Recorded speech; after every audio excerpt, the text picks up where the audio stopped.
Let's now introduce the transformer architecture. It has driven much of the progress within natural language processing since this was introduced in 2017. This slide shows a high level of overview of transformer architecture. It consists of a stack of encoder module and a stack of decoder.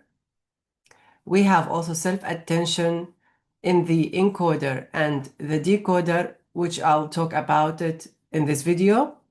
And we have also the positional encoding because transformer does not have recurrence, so we don't have the word order. So we need this positional encoding. And we have also the traditional attention between the encoder and decoder. So this is the positional encoding. And the decoder use auto-regression. Let's now describe the self-attention part of the transformer architecture. For this, we will just look at parts of encoder for now. We don't have any recurrence in this architecture, so we'll operate on all words in parallel, as you can see. Each word position can attend to all the other positions.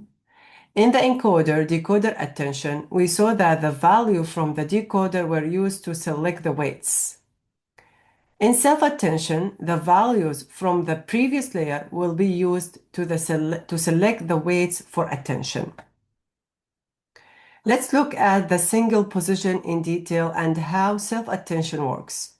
We will compute the query, key, and the value from input data using one layer for each of these three components. The query and the key for a given position is used to select how much to attend to the value from itself and from the other positions. We can see that the key and the value are no longer the same, although they are derived from the same data. So this is the outputs from value layers from other positions. The transformer uses something known as scale dot product attention. This is basically the dot product between the outputs from the query and the key layer divided by a constant. And then we normalize with softmax and multiply by the output from the value layer. So this is the equation. It's like a fully connected layer. We will compute all positions in a layer in parallel by grouping vectors into matrices. Imagine that we have n positions, that is n time, that mechanisms in the figure. In this case, the query matrix will consist of n query vectors, one vector per position. Furthermore, the key matrix will consist of n key vectors, again one vector per position. Finally, the value matrix is also n vectors, one per position. The width of the query and the key layer is denoted by d sub k. That is the size of the query and key layer in the figure. The value layer can have a different width. Doing a matrix multiplication between the query and key implies doing n times n dot products, and this will result in n score vectors, one vector for each position. We divide this by a constant square root of d sub k, where d sub k is the width of the query and the key vectors. This division is the scale part of the scale dot product attention. We then do softmax on all scaled score vectors. This will result in normalized alignment vectors. Finally, we multiply the alignment vectors by value vector matrix. This results in one value vector for each position. and this is our N output vectors. There is a lot of parallelism here, which is a key property of the transformer architecture.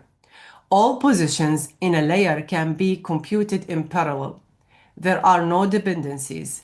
This is the basic concept of self-attention.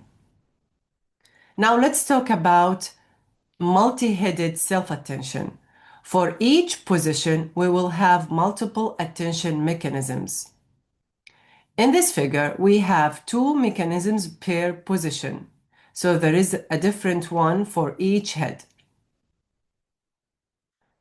Each of these two different attention mechanisms will use different query and key value layers.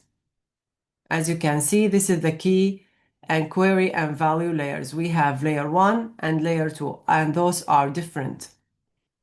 We also add a projection layer that can adjust the output width. Therefore, we can have an arbitrary number of attention heads, but still end up with the same output width from this word position. Let's now go over the details of an encoder and decoder module.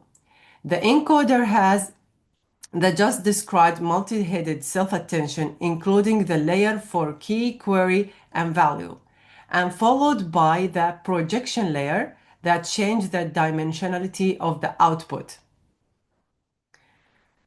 There is a skip connection here, and it's followed by normalize feed-forward layers, and then another skip connection, and then there is a final normalization layer. So this is a single encoder module. The decoder module is similar, but the self-attention module uses something known as masked self-attention. The masked self-attention prevents it from attending to future positions because those have not yet seen. Those are produced using autoregression. We can only attend to positions that have already been produced. That is the historical positions. There is also a traditional attention mechanism that connects the encoder and decoder. Now, as described, there is no recurrence in this network, so all positions are computed in parallel. All the positions can also attend to all other positions, and all the positions share the same weights. Therefore, there is no concept of word order between these different positions. We solve this using positional encodings. That is, we will add vector to each input embeddings. This vector will be different for each position and thereby communicates information about what position a given word is in. In this example, the embedding width is 4. We take the input embedding and then we add the positional encoding vector that also consists of 4 elements. Each positional encoding vector is different from the others, as denoted in the figure by different colors. The formula for computing the encoding vector elements are here on the slide. Pos stands for the word position, and I, the index in the vector, and D is the vector width. So let's put all these together to have the transformer architecture. We have input embeddings, and we add the positional encoding. And then we have the encoder stack consisting of multi-headed self-attention, skip connections, fully connected layers, and normalization. We have the decoder stack with cross attention over the output from the encoder stack, masked self-attention, skips connections, fully connected layer, and normalization. There is in here the output stage a linear layer for each position and a softmax operation. Each position will output a one-hot encoded output over the entire vocabulary. And finally, we then use the auto regression here back to the input embedding and positional encoding for the decoder stack.